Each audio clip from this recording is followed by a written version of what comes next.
Have you ever stopped to ask why some people seem to unlock financial success like it's an algorithm, while others are stuck in an endless loop of living paycheck to paycheck? Here's a truth bomb that might just reprogram your entire understanding of money. The top 1% don't just earn more, they operate on a completely different mental software when it comes to wealth. In today's video, I'm pulling back the curtain on the exact wealth-building frameworks they use. Frameworks that are logical, data-backed, and shockingly underutilized by the average person. These aren't speculative theories. These are proven financial strategies adopted by millionaires, billionaires, and tech-savvy investors that I've studied for years. By the end of this video, you'll see why wealth continues to compound for the rich like exponential AI growth, and how you can deploy these same strategies starting right now. Even if you're working with just a few $100s, the system isn't rigged. Most people are just running the wrong code. Let's fix that. Let's start with the first principle that separates the wealthy from everyone else. And this one might shock you. The 1% don't budget the way you think they do. While most people focus on cutting expenses and limiting their spending, the wealthy focus on something entirely different. They manage their money through what I call the allocation system. Instead of asking how little they can spend, they ask how strategically they can deploy their resources. Every dollar that comes in gets immediately assigned a specific purpose before it ever hits their checking account. This isn't budgeting in the traditional sense, it's resource allocation, and the difference is profound. Here's how it works. The moment wealthy individuals receive income, they automatically allocate percentages to different wealth-building categories. First, they pay themselves through investments, typically 20 to 30% right off the top. Then they allocate money for business reinvestment, real estate opportunities, and only after those priorities are covered do they consider lifestyle expenses. This reverse approach means their wealth grows automatically, while most people hope to have money left over to save, which rarely happens. The wealthy have engineered their financial lives so that building wealth happens first, not last. The second principle is even more powerful, and it's something called velocity of money. The 1% understand that money sitting idle is money losing value. They keep their money in constant motion, moving from one wealth-building opportunity to another. While average earners let money sit in savings accounts earning minimal interest, the wealthy are always asking where their money can work hardest. This doesn't mean they're constantly gambling or taking massive risks. Instead, they maintain a portfolio of assets that generate returns while still providing liquidity when opportunities arise.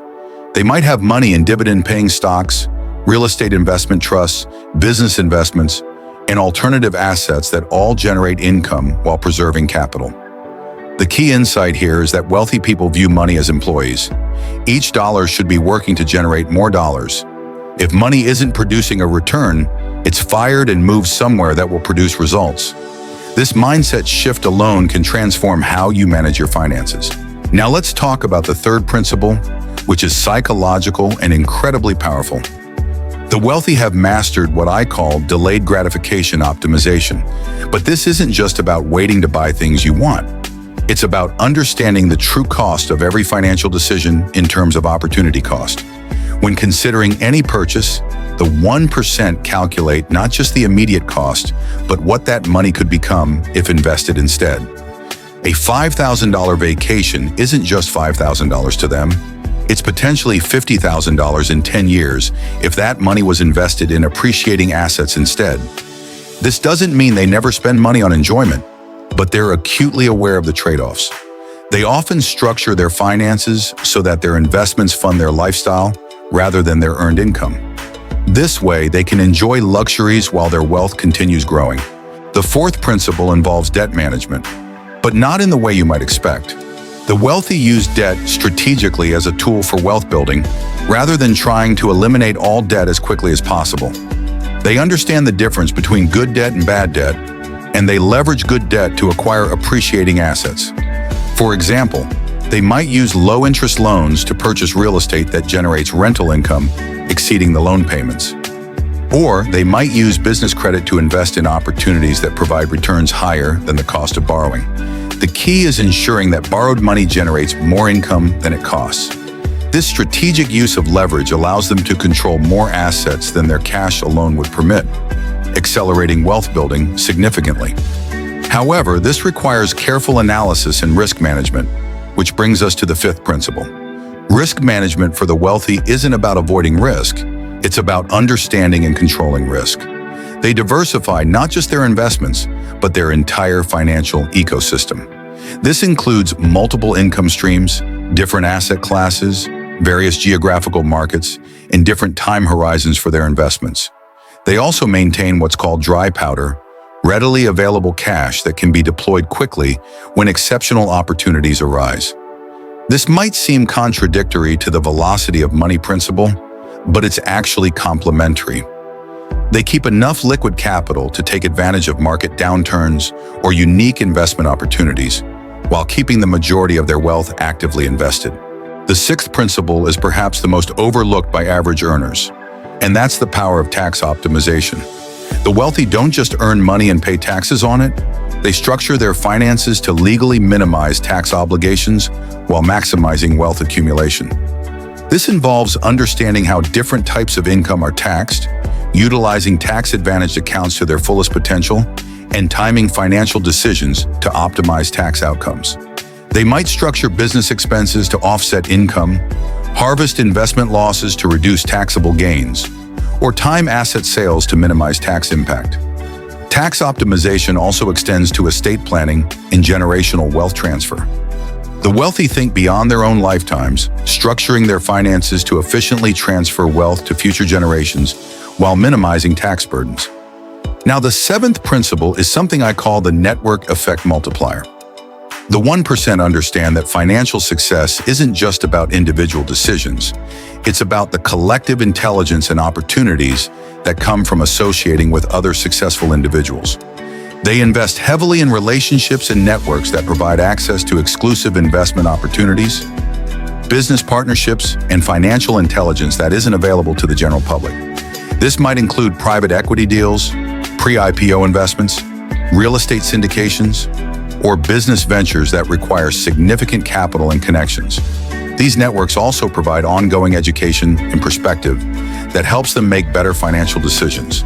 They're constantly learning from peers who have successfully navigated similar financial challenges and opportunities. The eighth principle involves automation and systems thinking. Wealthy individuals don't rely on willpower or motivation to manage their money effectively. They create systems that automatically execute their financial strategies without requiring constant attention or decision-making. This includes automated investing, where predetermined amounts are automatically transferred to investment accounts and deployed according to pre-established allocation models. It includes automated bill paying, automated tax loss harvesting, and automated rebalancing of investment portfolios. By systematizing their wealth-building activities, they remove emotion and inconsistency from the equation while ensuring that wealth building happens regardless of their current circumstances or psychological state. The ninth principle is continuous education and adaptation. The wealthy understand that financial markets, tax laws, and investment opportunities are constantly evolving. They invest significantly in ongoing financial education, working with teams of professionals including financial advisors, tax specialists, estate planners, and investment managers. But beyond professional advice, they personally stay informed about economic trends, market developments, and new investment opportunities. They read extensively, attend conferences, and maintain relationships with experts in various financial fields. This commitment to continuous learning allows them to adapt their strategies as conditions change and identify new opportunities as they emerge. The 10th and final principle is what I call legacy thinking. The wealthy don't just manage money for their current needs or even their lifetime needs. They think generationally, building wealth that will benefit their families and causes they care about for decades or centuries. This long-term perspective influences every financial decision they make. They're willing to sacrifice short-term gains for long-term wealth building. They structure investments and business decisions with time horizons that span decades rather than years. This generational thinking also motivates them to build wealth beyond what they could personally consume, creating a sustainable cycle of wealth building that compounds across generations. So how can you apply these principles regardless of your current income level?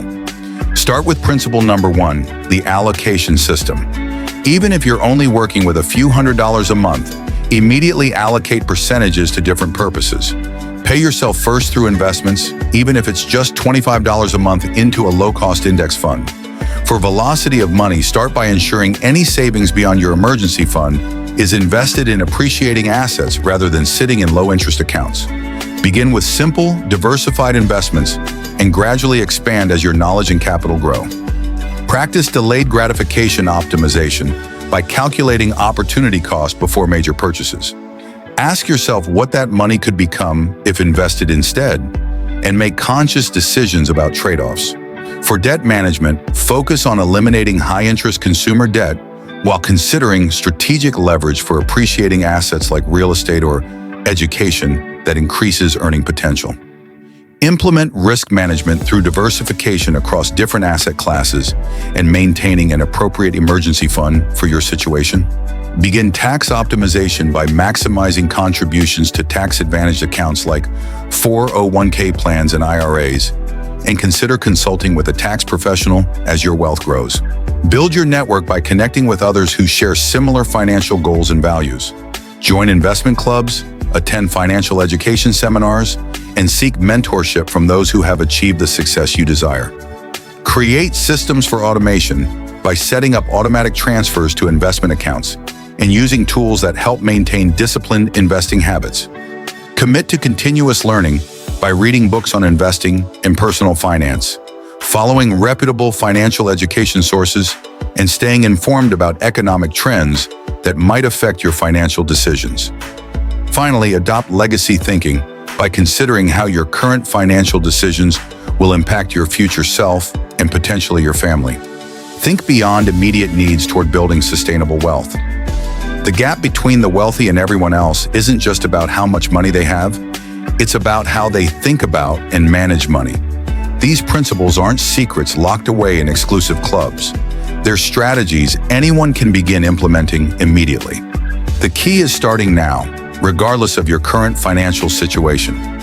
Even small amounts managed according to these principles will compound into significant wealth over time. The wealthy understand that time is their greatest asset in building wealth, and every day you delay implementing these strategies is a day of compound growth you'll never get back.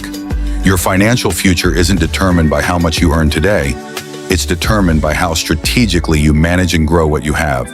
Start applying these principles today and begin building the financial foundation that will support the life you want to live. Remember, becoming wealthy isn't about luck or inherited advantages. It's about adopting the mindset and strategies that create wealth systematically over time. The 1% got where they are by thinking and acting differently about money, and now you have the roadmap to do the same.